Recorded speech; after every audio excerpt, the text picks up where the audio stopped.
സിന്ദൂരം. രചന നന്ദു. അവതരണം ഷാഹുൽ മലയിൽ. എഡിറ്റിംഗ് ഷിരീജ് പൂനൂർ. കൂട്ടിയടച്ചിരിക്കുന്ന മിഴികളിൽ നിന്ന് ഓരോ തുള്ളി കണ്ണുനീർ കണങ്ങൾ താഴേക്ക് ഒഴുകിക്കൊണ്ടിരുന്നു.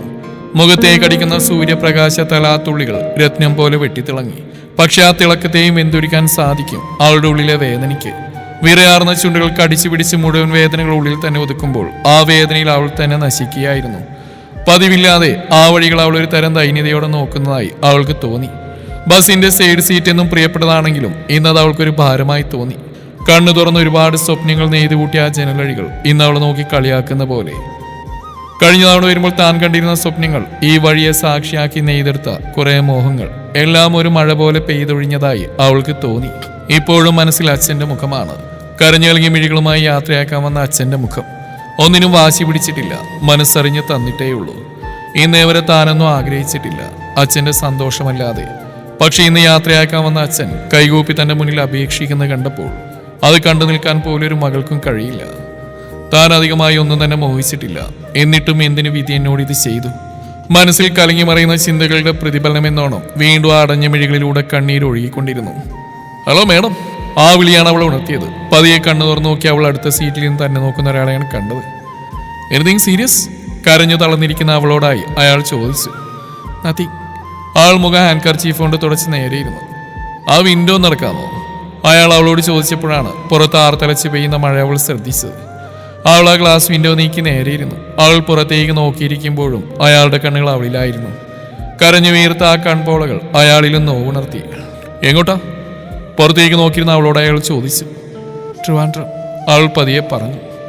പഠിക്കുകയാണോ അതോ ജോലിയാണോ? അയാൾ ചോദിച്ചതിന് അവൾ ഉത്തരമൊന്നും പറഞ്ഞില്ല. അല്ല, തന്റെ പേരെന്താ? അയാൾ പിന്നെയും ചോദിച്ചു. സർ പ്ലീസ് എന്നെ ഒന്ന് വെറുതെ വിട്, എന്തിനിങ്ങനെ ബുദ്ധിമുട്ടിക്കുന്നത്? ശബ്ദമുയർത്തി അവൾ അയാളോട് ചോദിച്ചു. പക്ഷെ അവളുടെ ദേഷ്യം അയാൾ അത്ഭുതപ്പെടുത്തിയില്ല. അയാൾ കെട്ടിവെച്ചിരുന്ന അവളുടെ കൈത്തണ്ടയിലേക്ക് മാത്രമാണ് ശ്രദ്ധിച്ചു. ഇത് കണ്ട് അവൾ പതിയെ കൈ ഷോളിനടിയിൽ ഒളിപ്പിച്ച് ദൂരേക്ക് നോക്കിയിരുന്നു. മഴ ശമിച്ചു. അവളുടെ ബസ് ഒരു ബ്ലോക്കിൽപ്പെട്ട് നിർത്തി. അവൾ പതിയെ ആ ഗ്ലാസ് വിൻഡോ തുറന്ന് പുറത്തേക്ക് നോക്കിയിരുന്നു. കൂടെയുള്ളയാൾ അവളെ ശ്രദ്ധിക്കുന്നു അവൾ അറിയുന്നുണ്ടായിരുന്നു. പെട്ടെന്നാണ് അടുത്തുള്ള ഓഡിറ്റോറിയം അവളുടെ ശ്രദ്ധയിൽപ്പെടുന്നത്. വാദിമേളങ്ങളും ആഘോഷങ്ങളുമായി വരുന്ന ചെറുക്കൻ കൂട്ടരെ സ്വീകരിക്കുന്ന ചടങ്ങ് നടക്കുന്നു. അവളുടെ ഉള്ളിലൂടെ ഒരു മിന്നൽ പാഞ്ഞു. കൈയും കാലും തളർന്നു തുടങ്ങി. ശ്വാസം എടുക്കാൻ പോലും സാധിച്ചില്ല. പതിയെ കണ്ണിൽ ഇരുട്ട് പടരാൻ തുടങ്ങി. അവൾ പതിയെ മിഴികൾ തുറന്നു. താൻ എവിടെയാണെന്ന് അവൾക്ക് മനസ്സിലായില്ല. പതിയെ ചുറ്റും നോക്കിയപ്പോൾ ഒരു ഹോസ്പിറ്റലാണെന്ന് മനസ്സിലായി. ബെഡിനടുത്തുള്ള IV സ്റ്റാൻഡിൽ മരുന്ന് തൂക്കിയിട്ടിരിക്കുന്നു. അത് അവളുടെ കയ്യിലെ ക്യാനിലുമായി ബന്ധിപ്പിച്ചിട്ടുണ്ട്. അവൾ പതിയെ എണീറ്റു. ആ കുട്ടി എഴുന്നേറ്റോ? ഇപ്പൊ എങ്ങനെയുണ്ട്? അപ്പോഴാണ് അടുത്തുനിന്ന് നേഴ്സിനെ അവൾ ശ്രദ്ധിക്കുന്നത്. കുഴപ്പമില്ല. അല്ല ഞാൻ സാറ് കുറച്ചേരം ഇവിടെ ഉണ്ടായിരുന്നു. പെട്ടെന്നൊരു എമർജൻസി വന്നു. ഇപ്പൊ വരും. അല്ല കുട്ടി സാറിന്റെ ആരാ? ഞാൻ ചോദിച്ചിട്ട് പറഞ്ഞില്ല. ആരോളെ പറയാൻ സമ്മതിക്കാതെ തുടർന്ന്. എന്റെ പൊന്ന് സാറമ്മ ചേർത്തി, അതിന് വെറുതെ വിട്, ഞാൻ പറഞ്ഞുതരാം ആരാന്ന്. ഡോറിൽ നിന്ന് അകത്തേക്ക് വന്നുകൊണ്ട് പറഞ്ഞയാളെ കണ്ടവൾ ഞെട്ടി. തന്റെ കൂടെ ബസ്സിലുണ്ടായിരുന്ന അതേ ആള്. പക്ഷെ ആളിപ്പോൾ ഒരു വൈറ്റ് കോട്ടും കഴുത്തിൽ സ്റ്റെത്തും. അത് സാർ ഞാൻ ചുമ്മാരും ചോദിക്കായിരുന്നു. ആ ഒരു ചമ്മിയ ചിരിയോടെ പറഞ്ഞു. സാറമ്മ ചേർത്തി പോയിക്കോ, ഇനി ഞാൻ നോക്കിക്കോളാം. അതും പറഞ്ഞവൻ അവരെ പുറത്തേക്ക് അയച്ചു. ഹലോ മിസ്, ഇപ്പൊ എങ്ങനെയുണ്ട്? ക്ഷീണമലം തോന്നുന്നുണ്ടോ? അവൻ അവളോടായി ചോദിച്ചു. പക്ഷെ അവളൊന്നും മിണ്ടാതെ തലകുനിച്ചിരുന്നു. ഏയ് വൈകാരിദാസ്, തന്നോട് ചോദിച്ച് തനതും മിണ്ടാത്തെ? അവളും ഞെട്ടിത്തെരി ചോദിച്ചു. എന്റെ പേരെങ്ങനെ? ഓ റിയലി സോറി, മറ്റുള്ളവരുടെ ബയോളജിക്സ് എടുക്കുന്നത് തെറ്റാണെന്നറിയാം. പക്ഷെ വേറെ വഴിയില്ലായിരുന്നു. ഞാൻ ഈ ഹോസ്പിറ്റലിലെ എംപ്ലോയി തന്നെയാണ്. അതുപോലെ എനിക്കും ഞാൻ കൊണ്ടുവരുന്ന പേഷ്യൻസിനും ഇവിടുത്തെ റൂൾസ് ബാധകമുണ്ടോ? അതുകൊണ്ട് തന്നെ ഹാൻഡ് ബാഗ് ചെക്ക് ചെയ്ത് അതിൽ നിന്ന് തന്റെ പേരോ അഡ്രസ്സോ കിട്ടിയതാണ്. അല്ല എനിക്കൊന്നും ഓർമ്മയില്ല. ഞാനിങ്ങനെ സോറി, മെയിൻ കാര്യം പറഞ്ഞില്ലല്ലേ? പറയാം. ബ്ലോക്കിൽ നിന്ന് വണ്ടി സ്റ്റാർട്ടായപ്പോൾ താൻ മറിഞ്ഞു വീണ എൻ്റെ ദേഹത്തേക്കാണ്. ആദ്യം ഞാനൊന്ന് പേടിച്ചു, പിന്നെ ഒന്ന് ചെക്ക് ചെയ്ത് നോക്കി. അപ്പോഴേക്കും ബസ്സിലുള്ളവർ മുഴുവൻ വന്ന് നാശകോശാക്കി. താൻ എൻ്റെ വൈഫാണെന്നവരാക്കി. പിന്നെ ഞാൻ തിരുത്താൻ പോയില്ല. ഒന്നാമത് അവർ നോക്കുമ്പോൾ ഞാൻ തന്നെ ചെക്ക് ചെയ്യുന്നുണ്ട്. പിന്നെ ഇന്നത്തെ കാറല്ലേ, തന്നെ ആ അവസ്ഥയിൽ ഇട്ടിട്ട് പോരാൻ തോന്നിയില്ല. അവൻ പറഞ്ഞിരുന്നപ്പോൾ വീണ്ടും അവളൊന്നും പറയാൻ മുഖം താഴ്ത്തിയിരുന്നു. താനൊരു താങ്ക്സെങ്കിലും പറ. ഒന്നിലും ബെസ്റ്റ് ഫ്രണ്ടിന്റെ കല്യാണത്തിന് പോലും പോകാതെ ഞാൻ തനിക്ക് ആവലിരുന്നില്ലേ? അവനൊരു ചെറുചിരിയോടെ പറഞ്ഞു. Sorry, I mean thank you. അവൾ പതിയെ പറഞ്ഞു. അല്ല സോറി വേണം, കാരണം ഒന്ന് പേര് ചോദിച്ചതിന് എന്നോട് കടിച്ചു കയറാൻ വന്നല്ലേ താൻ? ഞാനല്ല വേറെ വല്ല ചെക്കന്മാരായിരുന്നു കാണായിരുന്നു. അവൻ ദേഷ്യം അഭിനയിച്ച് പറഞ്ഞു. എനിവേ ഞാൻ ഡോക്ടർ അഗസ്ത്യ, ഫ്രണ്ട്സ് സത്യ എന്ന് വിളിക്കും. താനും അവനെ വിളിച്ചോ? ആ പിന്നെ ഒരു ഫ്രണ്ടിന്റെ സ്ഥാനത്ത് നിന്ന് ചോദിക്കുമെന്ന് കരുതിയാൽ മതി. എന്താണോ പ്രശ്നം? രാവിലെ തന്നെ കണ്ടപ്പോൾ മുതൽ തന്നെ എന്തോ അലട്ടുന്നുണ്ടെന്ന് തോന്നി. സത്യ, എനിക്ക് പാരൻസിനൊന്ന് വിളിക്കണം. അവൾ ശ്രദ്ധയിരിക്കാൻ പറഞ്ഞു. അതൊക്കെ ഞാൻ അറിയിച്ചു. തന്റെ ഫോണിലേക്ക് തന്റെ അച്ഛൻ വിളിച്ചിരുന്നു. അവൾക്ക് താനിവിടെ ഇരിക്കുന്ന ബുദ്ധിമുട്ടാണെന്ന് കരുതി അവൻ തിരികെ പോകാനിറങ്ങി. സത്യ, എന്താടോ ഇനി പ്രോബ്ലം? അത് എനിക്ക് ഒറ്റയ്ക്കിരിക്കാൻ വയ്യ, താനൊന്ന് ഓർക്കാതെ പറഞ്ഞാണെങ്കിലും അയാൾ കൂടെയുള്ളത് അവൾക്ക് ആശ്വാസമായി തോന്നി. അവൻ തിരികെ വന്ന അവൾക്കരികിലിരുന്നു. ഡോ, എനിക്കറിയാം തനിക്ക് എന്തൊക്കെയോ പ്രശ്നങ്ങളുണ്ടെന്ന്. കരഞ്ഞു വീർത്ത് ഈ കൺപോളിൽ നിന്ന് എൻ്റെ മുഖം അതെടുത്ത് പറയുന്നുണ്ട്. പിന്നെ തൻ്റെ കയ്യിൽ ഈ ഡ്രസ്സ് ചെയ്ത് വെച്ചിരിക്കുന്നത് ഒരു സൂയിസൈഡ് അറ്റംപ്റ്റ് ആണെന്നറിയാൻ എനിക്ക് മെഡിക്കൽ ഡിഗ്രിയുടെ ആവശ്യമൊന്നുമില്ല. അവൻ പറയുമ്പോൾ അവിടെ മിഴികൾ നിറഞ്ഞൊഴിക്കൊണ്ടിരുന്നു. ഡോ, താനിങ്ങനെ കരയാതെ പ്രശ്നങ്ങൾ മനസ്സിൽ തന്നെ വെച്ചുകൊണ്ടിരിക്കുന്നില്ല. ആരോടെങ്കിലും ഒന്ന് തുറന്നു പറഞ്ഞാൽ പകുതി വേദന കുറയിടൂ. തനിക്കിനെ വിശ്വസിക്കാം എന്ന് വെച്ച് ഞാൻ തന്നെ നിർബന്ധിക്കില്ല, ഇഷ്ടമുണ്ടെങ്കിൽ മാത്രം. സത്യ, എനിക്ക് കുറച്ച് വെള്ളം വേണം. അവൻ ടേബിളിൽ നിന്നൊരു ഗ്ലാസ് വെള്ളം അവൾക്ക് നേരെ നീട്ടി. അവളത് കുടിച്ചുകൊണ്ട് പറഞ്ഞു തുടങ്ങി. ഞാൻ വൈകാരിദാസ്, അത്യാവശ്യം അറിയപ്പെടുന്ന ബിസിനസ്മാൻ ഹരിദാസിൻ്റെയും കോളേജ് പ്രൊഫസർ രേവതി ഹരിതായിൻ്റെയും ഏക മകൾ. ഞാനെന്ന് വെച്ചാൽ അവർക്ക് ജീവനായിരുന്നു. അച്ഛനാണ് ഇന്ന് എൻ്റെ ഹീറോ.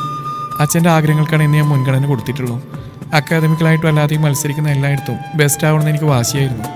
കാരണം എൻ്റെ പേരൻസിൻ്റെ സന്തോഷം മറ്റെന്തിനേക്കാളും എനിക്ക് വലുതായിരുന്നു. അതുകൊണ്ട് തന്നെ ബന്ധുക്കളുടെയും കൂട്ടുകാരുടെ ഇടയിൽ എനിക്ക് അങ്ങനെ ഒരു ഇമേജ് ആയിരുന്നു. എല്ലാ മാതാപിതാക്കളുടെയും ആഗ്രഹമാണല്ലോ മക്കളുടെ വിവാഹം. അതും ഞാൻ അവർക്ക് വിട്ടുകൊടുത്തു. എല്ലാ രീതിയിലും ഒരു നല്ല മകളായി പേരൻസിന് അഭിമാനമായിരുന്നു ഞാൻ. അതിനിടയിൽ ട്രിവാൻഡ്രത്ത് അസിസ്റ്റന്റ് പ്രൊഫസറായി ജോയിൻ ചെയ്തു. ജോലിയായതോടെ വിവാഹത്തിലുള്ള തീരുമാനങ്ങൾ തുടങ്ങി. അതുവരെ ആരോടും ഒരു തരത്തിലുള്ള പ്രണയമോ ഇഷ്ടമൊന്നും ഉണ്ടായിട്ടില്ല. അതുകൊണ്ട് തന്നെ വിവാഹത്തെപ്പറ്റി ഒരുപാട് സ്വപ്നങ്ങളുണ്ടായിരുന്നു. മറ്റൊരാളുടെ കയ്യിലേക്ക് മകളെ വിവാഹം കഴിപ്പിച്ച് നൽകുമ്പോഴുള്ള എൻ്റെ അച്ഛൻ്റെ സന്തോഷം, പിന്നെ പുതിയ ജീവിതത്തിലേക്ക് കിടക്കുന്ന ഒരുതരം എക്സൈറ്റ്മെൻറ്റ്. ഇതുവരെ അറിയാത്ത ഒരാളെ കാണുക, അറിയുക, അറിയാൻ ശ്രമിക്കുക, ബാക്കി ജീവിതം മുഴുവൻ അയാളോടൊപ്പം താങ്ങും തണലായിട്ട് ജീവിക്കുക, അങ്ങനെ ഒരുപാട് പ്രതീക്ഷകൾ. അങ്ങനെയാണ് അശ്വിൻ എൻ്റെ ജീവിതത്തിലേക്ക് കടന്നു വരുന്നത്. ഒരുപാട് സംസാരിക്കുന്ന പ്രകൃതക്കാരൻ. ഒറ്റ നോട്ടിൽ ഏത് പെൺകുട്ടിക്ക് ഇഷ്ടപ്പെടും. ആദ്യം കണ്ടപ്പോൾ തന്നെ നല്ല സൗഹൃദം ഞങ്ങൾക്കിടയിലുണ്ടായി.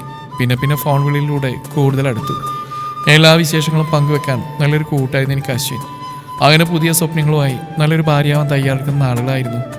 അവസാനമായിട്ട് നാട്ടിലേക്ക് പോകുമ്പോൾ എനിക്ക് ഒരുപാട് പ്രതീക്ഷകൾ.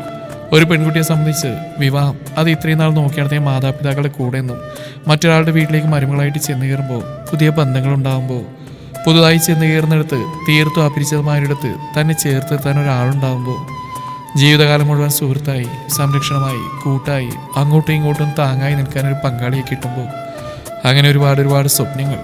അങ്ങനെ ഒരുപാട് സന്തോഷത്തോടെയും ചെറിയൊരു പേടിയോടെയും ഞാൻ വിവാഹത്തിന് തയ്യാറായി. വിവാഹമെടുത്തപ്പോൾ മുതൽ അശ്വിൻ്റെ ഫോൺ കോളുകൾ കുറഞ്ഞു വന്നു. പക്ഷേ കല്യാണ തിരകൾക്കിടയിൽ ഞാനത് ശ്രദ്ധിച്ചില്ല. അങ്ങനെ കാത്തിരുന്ന ദിവസം എല്ലാ പെൺകുട്ടികളെയും പോലെ കല്യാണ പെണ്ണായി ഒരുങ്ങുമ്പോൾ എനിക്കും എന്തോ പറഞ്ഞറിയിക്കാൻ കഴിയാത്ത സന്തോഷമായിരുന്നു. പക്ഷേ ആ സന്തോഷത്തിനധികം ആയുസിലെന്ന് ഞാൻ അറിഞ്ഞില്ല. എന്നെ ഒരുക്കുന്നിടയിൽ അമ്മയെ എന്തോ പറഞ്ഞ് ആരോ പുറത്തേക്ക് കൂട്ടിക്കൊണ്ടുപോയി. പിന്നെ അധികം താമസിയാതെ ആ വാർത്ത എന്നെയും തേടിയെത്തി. അശ്വിനെയും അവൻ്റെ അടുത്ത കൂട്ടുകാരെയും തലേന്ന് മുതൽ കാണാനില്ലെന്നും അവർ തമ്മിൽ ഇഷ്ടത്തിലായിരുന്നു. ഒന്നും മുഴുവൻ കേൾക്കാൻ എനിക്ക് സാധിച്ചില്ല. നിന്ന നിൽപ്പിൽ ഭൂമി പിളർന്ന് പോയാൽ മതിയെന്ന് തോന്നിപ്പോയി. മറ്റുള്ളവരുടെ മുമ്പിൽ തലവനിച്ച് നിൽക്കുന്ന അച്ഛൻ്റെ മുഖം ഇന്നും എനിക്ക് ഓർമ്മയുണ്ട്. പക്ഷേ അമ്മക്കത് സഹിക്കാൻ കഴിഞ്ഞില്ല. അപ്പം തന്നെ കുഴഞ്ഞു വീണു. പിന്നെയെല്ലാം പെട്ടെന്നായിരുന്നു. കല്യാണ പെണ്ണായി പുതിയ ജീവിതത്തിലേക്ക് ആരെടുത്ത് വെക്കേണ്ട ഞാൻ എത്തിയത് ICUവിന് മുമ്പിൽ. വിവാഹവേഷത്തിൽ നീറുന്ന നെഞ്ചുമായി ഞാൻ. അവൾ കൈകൊണ്ട് മുഖമറച്ച് കരയാൻ തുടങ്ങി. ഒരു താങ്ങിനെന്നോണം അവൻ അവൾക്കരികിലിരുന്ന് അവളുടെ കൈകൾ സ്വന്തം കൈകൾക്കുള്ളിലാക്കി. ഡോ, താനിങ്ങനെ കരയാതെ, താനിങ്ങനെ കരഞ്ഞ വീണ്ടും പ്രശ്നമാവും. So just relax. അവനവളുടെ കണ്ണുനീർ തുടച്ചുകൊണ്ട് പറഞ്ഞു. അവൾ പതിയെ പറഞ്ഞു തുടങ്ങി. എനിക്കൊന്നും വിശ്വസിക്കാൻ കഴിഞ്ഞില്ല. അശ്വിൻ എന്നോട് അങ്ങനെ ചെയ്യുമെന്ന് ഞാൻ സ്വപ്നത്തിൽ പോലും വിചാരിച്ചില്ല. എന്നോട് അങ്ങനെ ഒരു തരത്തിലുള്ള ഇഷ്ടക്കേടും കാണിച്ചിട്ട് കൂടിയില്ല. തകർന്ന് ഞാൻ അവിടെ ഇരിക്കുമ്പോഴാണ് വീണ്ടും അശ്വിൻ അവിടേക്ക് വരുന്നു. കൂടെ ഒരു പെൺകുട്ടിയും. എന്നോട് എന്തൊക്കെയോ പറഞ്ഞു. കൂട്ടുകാരിയായിരുന്നെന്നോ, പണ്ട് മുതലേ ഇഷ്ടമായിരുന്നെന്നോ, അവസാന നിമിഷം കൈവിട്ട് കളയാൻ തോന്നിയില്ലെന്നോ, അങ്ങനെ എന്തൊക്കെയോ. പക്ഷെ എന്നോട് എന്തിനെ ചെയ്തു എന്ന് ചോദിക്കാൻ പോലും എൻ്റെ നാവ് പൊങ്ങിയില്ല. എൻ്റെ കണ്ണുകൾ ആ പെൺകുട്ടിയുടെ നെറുകയിലെ സിന്ദൂരത്തിലും കഴുത്തിലെ താലിയിൽ ഉടക്കി കിടന്നു. അമർഷമോ സ്വയം തോന്നിയ നാണക്കേടോ ഞാനത് ചെയ്തു. കൈത്തണ്ടയിലേക്ക് നോക്കി അവൾ പറഞ്ഞു. കുറച്ച് നിമിഷം രണ്ടുപേരൊന്നും പറഞ്ഞില്ല. നിശബ്ദതയെ ഭേദിച്ചുകൊണ്ട് അവൻ പറഞ്ഞു.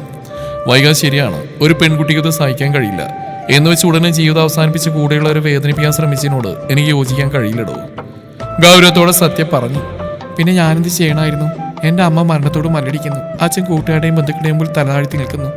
അത്രയും നാൾ കൂടെ നിന്ന് പ്രശംസിച്ചവരുടെ കണ്ണിലെല്ലാം ഒരുതരം സിമ്പതി. ഇതെല്ലാം കണ്ട് സമ്മതി തെറ്റി ഞാനൊരു ഭ്രാന്തിയായിട്ട് മാറണമായിരുന്നോ? അവൾ ദേഷ്യത്തോടെ പറഞ്ഞു. ഇതിൽ തൻ്റെ തെറ്റെന്നാണ് വൈകാ. ഇവിടെ ഞാൻ നോക്കിയിട്ട് താനൊരു തെറ്റും ചെയ്തിട്ടില്ല. പേരൻസിന്റെ തീരുമാനത്തിൽ നിന്ന് കൊടുത്തു. പക്ഷെ ആ തീരുമാനം തെറ്റിപ്പോയി. അല്ലെങ്കിലും ആർക്കും മറ്റുള്ളവരുടെ മനസ്സ് വാങ്ങിക്കാനുള്ള കഴിവൊന്നുമില്ലല്ലോ. പിന്നെ അശ്വിൻ, അയാൾ ചെയ്ത തെറ്റായിരുന്നു. അങ്ങനെ ഒരു ഇഷ്ടം അയാൾക്കുണ്ടെങ്കിൽ അയാൾ തന്നോട് പറയണമായിരുന്നു. ചുമ്മാ തന്നെ മോഹിപ്പിക്കരുതായിരുന്നു. മറ്റുള്ളവരുടെ തെറ്റുകൾക്ക് എന്തിനാണോ സ്വയം നീർന്ന്? അവൻ പറഞ്ഞിരുന്നു. ആളവനെ നെഞ്ചിലേക്ക് വീണ് ഏങ്ങലടിച്ച് കരഞ്ഞു. എടോ, താനൊന്ന് ചിന്തിച്ചു നോക്ക്. തന്റെ വിവാഹം കഴിഞ്ഞ അശ്വിനി ഈ ബന്ധം തുടർന്നിരുന്നെങ്കിൽ താൻ താങ്ങുമായിരുന്നു? തന്റെ കുടുംബം സഹിക്കോ? ഇല്ലല്ലേ? അപ്പൊ താൻ ശരിക്കും ഭാഗം ചെയ്ത കുട്ടിയാടോ. പിന്നെ നാട്ടുകാർ അവരെ നോക്കിയിരുന്ന അങ്ങനെ നോക്കിയിരിക്കാനേ സാധിക്കൂ. ജീവിതത്തിൽ നല്ലൊന്നും വരില്ല. കാലം വായിക്കാത്ത മുറിവുകളില്ല വൈക. അത്രയും പറഞ്ഞവൻ വൈകയുടെ കണ്ണിലേക്ക് നോക്കി. എടോ, എനിക്കറിയാം ഒരു പെൺകുട്ടിയെ സംബന്ധിച്ച് താൻ പറഞ്ഞ പോലെ ഒരുപാട് സ്വപ്നങ്ങളുണ്ടാവും. തനിക്കിന്ന് വേദനിക്കേണ്ടി വന്ന നാളെ തന്നെ തേടി വരാനിരിക്കുന്ന നല്ല തുടക്കത്തിനാവും. ആളുടെ കണ്ണുനീർ തുടച്ചുണ്ടാവും പറഞ്ഞു. ഇനി ഞാൻ എൻ്റെ കഥ പറയിട്ട് തന്നോട് അതുകൂടി കേട്ട് താൻ ചിന്തിച്ചു നോക്ക്. താൻ ചെയ്ത് ശരിയാണോ എന്ന്. അവൻ പറഞ്ഞു. അവൾ ആശ്ചര്യത്തോടെ അവനെ നോക്കി. മെഡിസിൻ പഠിക്കുമ്പോൾ തുടങ്ങിയ പ്രണയം സെയിം ബാച്ചായിരുന്നു. ഇപ്പൊ ചില ന്യൂജൻ പിള്ളേർ പറയില്ലേ, പ്രേമമല്ല പ്രാണനായിരുന്നു എന്ന്. അതുപോലെ ജീവനായിരുന്നോടെ എനിക്ക് അവളെ. ഒരു പൊട്ടിക്കാളി എപ്പോഴെന്തെങ്കിലും ചലിച്ചുകൊണ്ടിരിക്കും. കയ്യിൽ തൂങ്ങി നടക്കും. കൊച്ചു പിള്ളേരെക്കാൾ കഷ്ടം. രണ്ടാളുടെയും വീട്ടിലറിയായിരുന്നു. അങ്ങനെ കോഴ്സ് കംപ്ലീറ്റ് ചെയ്ത് ഞങ്ങൾ എംഡിയിലേക്ക് നോക്കി. ആൾക്ക് ഡൽഹിയിലും എനിക്ക് നാട്ടിലും. ആൾ പോകുന്നതിന് തലേന്ന് ആരും അറിയാൻ രാത്രി ഒരു ബൈക്ക് റൈഡ്. പക്ഷേ താൻ പറഞ്ഞ വിധി അവളെ അങ്ങ് കൊണ്ടുപോയടോ. ഒരു ലോറിയുടെ രൂപത്തിൽ. ഒരു നെടുവീർപ്പെടാവനത് പറഞ്ഞു നിർത്തി. 1.5 മാസത്തോളം ഞാൻ ഹോസ്പിറ്റലൈസ്ഡ് ആയിരുന്നു. പിന്നെയാണ് അവളുടെ കാര്യം അറിഞ്ഞ് ജീവൻ പോയ പോലെ തോന്നി. കുറേ നാളൊരു ഭ്രാന്തിനെ പോലെ വീട്ടിൽ മുറിയടച്ചിരുന്നു.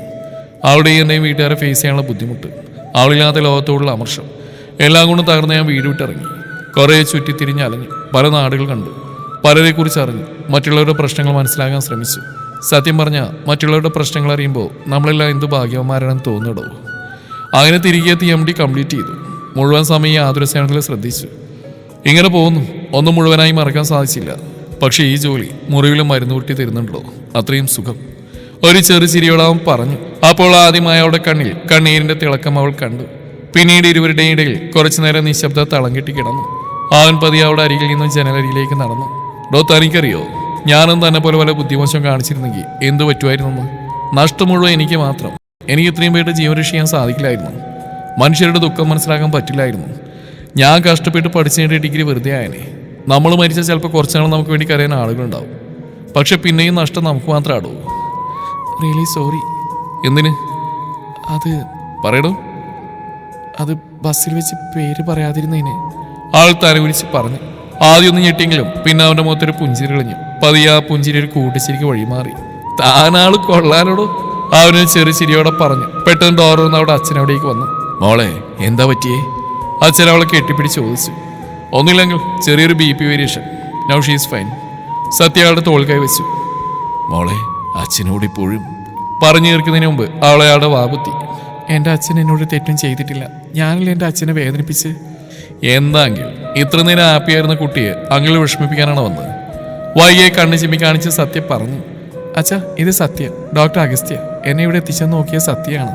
Thank you doctor, thank you so much. അയാൾ സത്യയുടെ കൈകൾ നെഞ്ചോട് ചേർത്ത് പറഞ്ഞു. ഇതെൻ്റെ ഡ്യൂട്ടിയാണെങ്കിൽ ഇപ്പോൾ വൈകി എൻ്റെ നല്ലൊരു ഫ്രണ്ട് കൂടിയാ. അപ്പോൾ ഒരു നന്ദി പറച്ചിലിൻ്റെ ആവശ്യമില്ല. എങ്കിൽ ഞാൻ ഇറങ്ങുന്നു, പിന്നെ വരാം. അത്രയും പറഞ്ഞ് സത്യ വെളിയിലേക്ക് പോയി. പോകുന്നതിന് മുമ്പ് അവൾ തിരിഞ്ഞു നോക്കാൻ അവൻ മറന്നില്ല. വൈക മോളെ, വാതിലുറക്ക്. അമ്മയുടെ വിളിയാണ് അവൾ ചിന്തയിൽ നിന്ന് ഉണർത്തിയത്. അവൾ വാതിൽ തുറന്നു. ആ, അവരൊക്കെ എത്തി, വാ പോവാം. അവരവളുടെ കൈകൾ ചേർത്ത് പിടിച്ച് മണ്ഡപത്തിലേക്ക് നടന്നു. ഉയർന്നു കേൾക്കുന്ന നാദസ്വരങ്ങളുടെ അകമ്പടിയോടെ അച്ഛൻ്റെ അമ്മയുടെയും കരം പിടിച്ച് മണ്ഡപത്തിലേക്ക് കാലെടുത്ത് വെച്ചു. മുന്നിലിരിക്കുന്ന എല്ലാവരെയും കൈകൂപ്പി തൊഴുതുകൊണ്ട് അവൾ മണ്ഡപത്തിലേക്ക് ഇരുന്നു. അപ്പോഴും അവൾ ഹൃദയമല്ലാതെ മിടിച്ചുകൊണ്ടിരുന്നു. അവൾ പതിയെ തന്റെ വലതുഭാഗത്തേക്ക് നോക്കി. ആൾ നോക്കിയൊരു കള്ളച്ചിരിമായിരിക്കുന്ന സത്യയാണ് കണ്ടത്. ആ ചിരി മതിയായിരുന്ന അവൾക്ക് എല്ലാ വേദനകളും മറക്കാൻ. വാദിഘോഷങ്ങളോടെ അവന്റെ കൈകളാൽ താലി ഏറ്റുവാങ്ങുമ്പോൾ അവളുടെ സിരകളിലൂടെ പുതിയൊരു ഊർജ്ജമൊഴുകിയതായി അവൾക്ക് തോന്നി. പതിയെ അവനൊരു നുള്ളു സിന്ദൂരം അവളുടെ സീമന്തരേഖയിൽ ചാർത്തി. കണ്ണുകൾ മുറുക്കി അടച്ചുകൊണ്ട് അവൾ ആ നിമിഷം ആസ്വദിച്ചു.